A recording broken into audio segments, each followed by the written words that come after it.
Love reading number 8.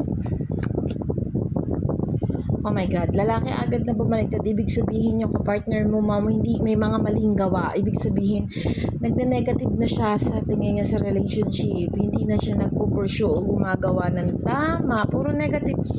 Ma'am, sa nakikita ko po dito, no, masakit na po yung pinagdadaanan mo. Nakikita ko po dito na bumabaliktad na yung mga pangako ng lalaki sa'yo or yung kapartner mo, hindi na nasasakatuparan, no. Nakikita ko po na maling gawa na po o mali na po yung tinatahak ng partner mo.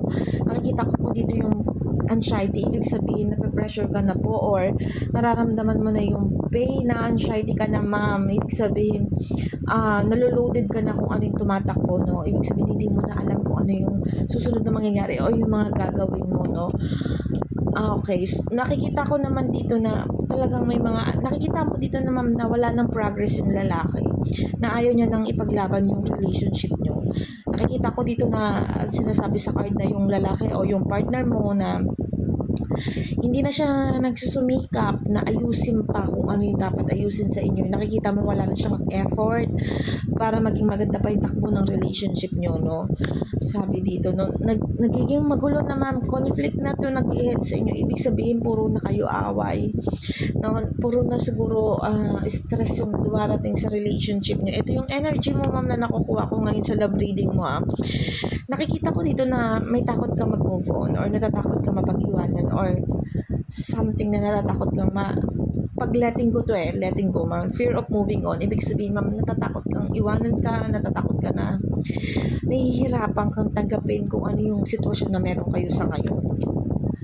May mga betrayal, ma'am. Ibig sabihin, may lies, may cheating, may theft. Ibig sabihin, ma'am, kaya nagiging ganito yung partner mo is merong nandyan sa kanya. Meron siguro siyang ibang ginugusto o meron na out of love na siya sa'yo kasi may pinatutunguhan na yung pagmamahal niya.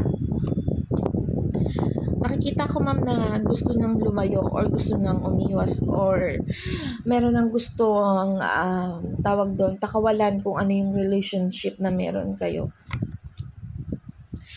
Pinanghihinaan ka na ng loob, ma'am, dahil sa nakikita mo. Although siguro, marahil, sabi dito, natuklasan mo siguro tong cheating na to, no? Alam mo to. Kasi nakikita ko, dahil ito yung nagiging nagpo-provoke sa'yo, nakikita mo, ito yung nasisense mo kung bakit ka pinanghihinaan.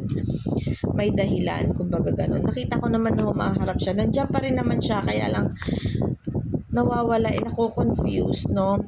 But in the end, ma'am, nakikita ko pa rin naman na magiging maayos yung daloy, nagiging positive naman yung cards. Kahit pa paano, may may tawag doon, ma'am, magiging maayos po. Sabi dito, ma'am, kung may pinagdadaanan ka po, ma'am, ngayon sa relationship mo na nag-i-stress ka or something na napapagod ka or something na hindi maganda yung kinakalabasan sa partner mo, darating po yung time na matatapos yan. Nakikita ko matatapos tong may peaceful resolution daw po, matatapos tong pagiging betrayal na to. Magiging maayos po, no? Nakikita ko dito na may panghihinayang naman yung lalaki. Ma'am, bumaliktad ang the pool. Ibig sabihin, kung meron man siyang, sabi dito sa reading ko kaganina, meron kasi siyang iba, meron siyang pinofers yung iba. Ma'am, matatapos po yun. Mapuputol po yung connection nilang dalawa.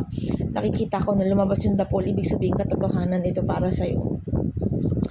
Matutuklasan mo to at magiging maayos yung kilos at paggawa. Ma'am, kung ano man pinagdadaanan mo ngayon sa relationship, sure ko may peaceful resolution dyan. Magiging maayos po ito. Ito po yung energy na babasa ko sa iyo, no? Puproceed tayo sa question mo. Nasaan na yung question?